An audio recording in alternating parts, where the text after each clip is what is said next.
جھگڑ کا ایک مسئلہ ہو گیا۔ ایسے وقت میں ابو عبید بن مسعود ثقفی نے بڑے جی جان سے مقابلہ کیا۔ پہلے ہی انہوں نے یہ طے کر رکھا تھا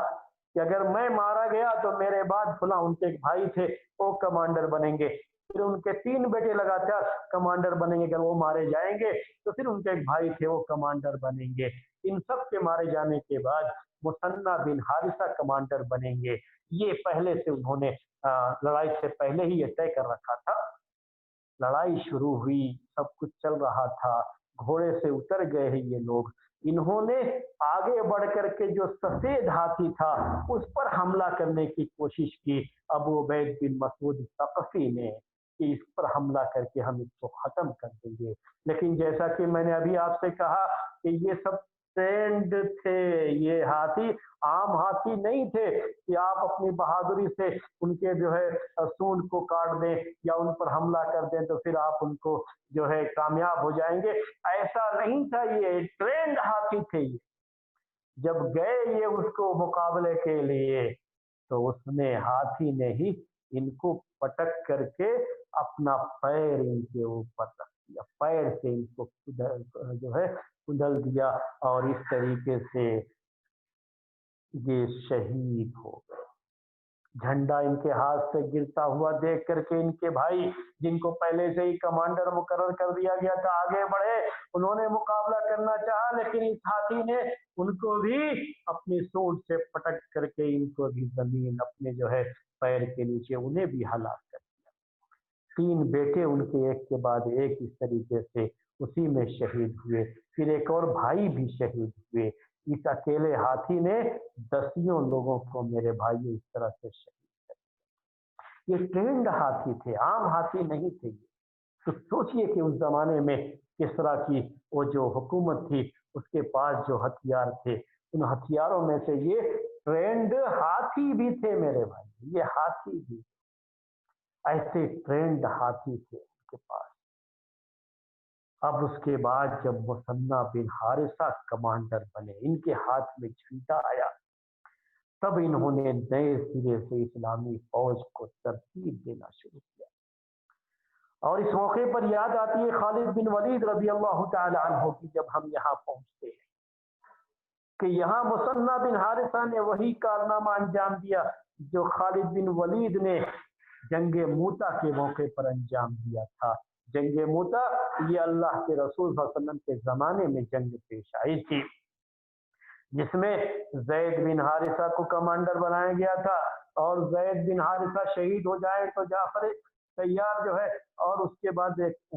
3 آدمی لگاتار اس میں جو ہے وہ بنائے گئے تھے۔ میں تھوڑا سا اس میں یہ ہوں کہ ترتیب کے لحاظ سے اسی لیے میں نام نہیں پیش کر رہا ہوں۔ بہرحال وہ 3 صحابی جو ہے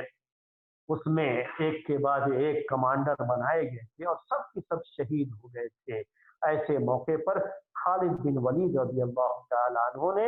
اسلامی فوج کا جھنڈا اٹھایا اور بڑے اچھے انداز سے فوج کو ترتیب دے کر کے آہستہ آہستہ فوج کو ان کے چنگل سے بچا کر کے مدینہ واپس لے کر کے آئے تھے۔ یہاں ہمیں ان کی یاد آتی ہے کہ مثنی بن حارثہ نے ٹھیک یہاں پر وہی کام کیا۔ اسی لیے میں نے پہلے آپ سے کہا تھا کہ خالد بن ولید کے پاس جو جنگی چالیں اور جنگی مہارت کی تقریباً اسی انداز کی چیزیں مثنی بن حارثہ کے پاس۔ جب ان کے پاس جھنڈا آیا تو ان کے سامنے صرف یہی ایک چیز تھی کہ اب ہم ان سے مقابلہ نہیں کر سکتے۔ جب آپ دشمن سے مقابلہ نہیں کر سکتے تو اب اس ایسے موقع پر بہتر شکل یہ ہوتی ہے کہ آپ اچھے انداز سے پسپائی اختیار کریں۔ ایسا نہ ہو کہ دشمن پوری فوج کو ختم کر دے یا قیدی بنا لے اور سب کچھ ختم ہو جائے، ایسا نہیں، بلکہ میدان سے اس انداز سے پیچھے ہٹیں کہ جتنی بھی فوج بچی ہوئی ہے ان کو بچا لے جائیں اور دوبارہ پھر جو ہے اکٹھا ہو کر کے مقابلہ کر سکتے ہیں۔ اگر ایسا ہوا کہ سب کی سب ہلاک ہو گئے تو پریشانی زیادہ ہو جائے گی، تو ایسے موقع پر یہی کیا جاتا ہے۔ مثنی بن حارثہ رضی اللہ تعالیٰ عنہ نے صحابہ کو اور جو دوسرے لوگ تھے اس میں فوج میں ان کو آوازیں دی، آوازیں دے کر کے اپنے قریب بلایا اور قریب بلایا. اس میں ایک بات اور پہلے ذکر کر دوں آپ کے سامنے. ایک غلطی اور ہوئی تھی. ایک غلطی تو یہ ہوئی تھی کہ پل پار کر کے اس طرف گئے تھے. دوسری غلطی ایک یہ ہو گئی تھی کہ عبداللہ بن مرثد ثقفی نے جب یہ دیکھا کہ مسلمان فوج اب یہاں پر پسپائی اختیار کر رہی ہے، یہ شکست کھا رہے ہیں اور ایک کے بعد ایک لوگ شہید ہوتے جا رہے ہیں، تو کہیں ایسا نہ ہو کہ سب لوگ بھاگ جائیں. تو انہوں نے آگے بڑھ کر کے پل ہی کاٹ دیا. عبداللہ بن مسعود ثقفی نے کیا کیا؟ پل ہی کاٹ دیا تھا. یہ دوسری غلطی وہاں پہ ہو گئی. ان کا مقصد بھی نیک تھا. ان کا مقصد کیا تھا کہ لوگ پوری بہادری سے لڑیں. یہ سمجھ رہے کہ ہمارے لیے بس یہی ہے کہ یا تو ہم دشمن کے ساتھ مقابلہ کریں ورنہ اب ہمیں پیچھے جانے کا کوئی راستہ نہیں. ہمارے پیچھے یہ دریا ہے، سامنے دشمن ہے اور دشمن سے ہم مقابلہ کرتے ہوئے جامع شہادت نوش فرمائیں یا تو ہم دشمن پر فتح پائیں. واپسی کے لیے ہمارے سارے راستے بند رہیں. انہوں نے بھی ایک نیک مقصد سے کیا لیکن یہ غلطی تھی. ہمیشہ جذبات سے کام نہیں ہوتا، ہوش کو بھی ساتھ میں رکھنا پڑتا ہے. بہرحال یہ غلطی ان سے ہو گئی. اور اب کیا کیا؟ مثنیٰ بن حارثہ رضی اللہ تعالی عنہ نے فوج کو اکٹھا کر کے ان کو بلا کر کے دشمن سے مقابلے میں ڈٹ گئے. اب یہی سوچئے کہ اتنی بڑی فوج کا اب بہت چند ہزار لوگ رہ گئے تھے، یہی لوگ مقابلہ کر رہے تھے، ڈٹ کے مقابلہ کر رہے تھے. اور مثنیٰ بن حارثہ نے بعض لوگوں کو حکم دیا کہ آپ لوگ پل باندھیے، جو توڑ دیا گیا پھر سے اسے صحیح کیجیے پل کو. اور آہستہ آہستہ وہ پیچھے ہٹتے گئے اور لوگوں سے کہتے گئے کہ آہستہ آہستہ آپ پل پار کر کے اس سائڈ میں جائیے. آپ اس کو کہتے ہیں باوقار اور باعزت انداز سے پسپائی اختیار کرنا. تو یہی مثنیٰ بن حارثہ نے یہی کیا کہ جب شکست ہوئی ہے تو شکست جو ہے یہ ہار باعزت قسم کی ہار ہو. لے کر کے جب وہ پیچھے ہٹے، دیکھیے یہاں کمانڈر جو ہمارے لیے بڑی نصیحت کی بات ہے، یہ جو اہم کمانڈر تھے مثنیٰ بن حارثہ، انہوں نے آخر تک مقابلہ جاری رکھا اور سب کو آپ پیچھے کرتے گئے. خود ابھی سامنے ہیں دشمن کے، خود پہلے اپنے آگے بھاگ جائیں ایسا نہیں کیا. انہوں نے دوسرے لوگوں کو پہلے بچایا. یوں سمجھ لیجیے کہ آج کے زمانے کے لحاظ سے یہ ہوائی جہاز کے کپتان ہیں، ہوائی جہاز چلانے والے، کہ جس کے بارے میں یہ رہتا ہے کہ پہلے پورے سوار اتر جائیں گے، اس کے بعد ہی جو جہاز کا عملہ ہوتا ہے کام کرنے والے لوگ، ان کو جو ہے پیراشوٹ جو ہے باندھ کر کے اترنے کی اجازت ہوتی ہے یا جو ہے کودنے کی اجازت ہوتی ہے. بالکل ایسے ہی یہاں کمانڈر کا حق ادا کرتے ہوئے انہوں نے کمانڈری کا حق ادا کرتے ہوئے وہ پورے طریقے سے اپنے مقابلے میں ڈٹے رہے، لوگوں کو باعزت طریقے سے پیچھے کرتے گئے. آخر میں سلیت بن قیس جن کا نام شروع میں آیا تھا، یہ وزیر جن کو بنایا تھا عمر رضی اللہ تعالی عنہ نے، آپ نے جو ہے یہ نام یاد رکھا ہوگا. میں نے کہا تھا آپ سے کہ اس کو یاد رکھیے، سلیت بن قیس انصاری یہ رہ گئے تھے اور ابو عبیدہ اور مثنیٰ بن حارثہ رہ گئے تھے. تو کہا سلیت نے مثنیٰ سے کہ آپ چلے جائیے، میں ان کے سامنے کھڑا ہوں، ڈھال بن کر کے میں کھڑا ہوں، میں شہید ہو جاؤں کوئی بات نہیں، آپ چلے جائیے. اور مثنیٰ بن حارثہ رضی اللہ تعالی عنہ کی خواہش یہ تھی کہ سلیت چلے جائیں اور میں مقابلے میں ڈٹا رہوں گا. تو سلیت نے کہا کہ نہیں میرے بھائی، میں یہ چاہتا ہوں کہ میں اپنے ساتھیوں سے اور اللہ کے رسول صلی اللہ علیہ وسلم سے جا کر کے ملوں، اور جا کر کے جب میری ملاقات ہو اللہ کے رسول سے اور آپ پوچھیں مجھ سے کہ پوری قوم کو کس کے حوالے کر کے آئے ہو، کس کے جو ہے سپرد کر کے آئے ہو، تو میں میرے بھائی مثنیٰ یہ کہہ سکتا ہوں کہ میں ان کے ساتھ مثنیٰ کو چھوڑ ان کے کمانڈر کون؟ مثنیٰ بن حارثہ کو ان کے ساتھ چھوڑ کر کے آیا ہوں میں، جو ان کی اچھی طرح سے دیکھ بھال کر سکتے ہیں. لیکن اگر آپ شہید ہو گئے اور آپ سے پوچھا اللہ کے رسول نے کہ کن کے حوالے کر کے آئے ہو میری جو ہے امت کو، تو آپ کیا جواب؟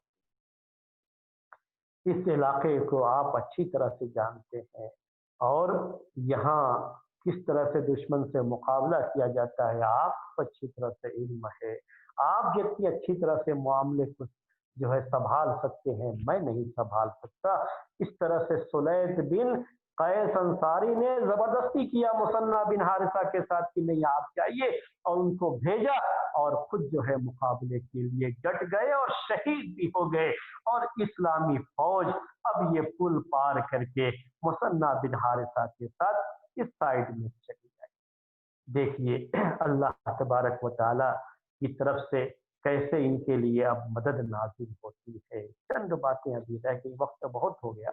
وہ میرا جو وقت تھا وہ ختم ہو گیا، لیکن میں چاہ رہا تھا کہ یہ پوری جو ہے بات آج آپ کے سامنے پیش کر دو۔ پوری بات تو نہیں ہو سکتی، اس لیے میں انشاءاللہ ہمارے لیے جو نصیحت کی باتیں ہیں اس میں، اور پھر اللہ تعالیٰ کی مدد کیسے آتی ہے ان کے لیے جب اتنا سب کچھ کرتے ہیں، تو اللہ تعالیٰ مدد بھیجتا ہے، اور جب غلطیاں کرتے ہیں تو غلطیوں سے سبق حاصل کرنے کے لیے شکست کا بھی سامنا کرنا پڑتا ہے، اور اس وقت اللہ تعالیٰ کی مدد نہیں آتی ہے۔ یہ سب چیزیں ہیں جو ہمیں نصیحت، جس میں جو نصیحت کی چیزیں ہیں، ہم انشاءاللہ آئندہ ہفتے چند اس طرح کے پوائنٹ آپ کے سامنے پیش کریں گے۔ آج کا یہ درس ہم یہیں پر ختم کرتے ہیں، اور اسی پر جو ہے اپنی بات کو یہاں پہ ختم کرتے ہیں۔ سیرت کے اس درس میں اس کے بعد عربی کی کلاس ہوگی۔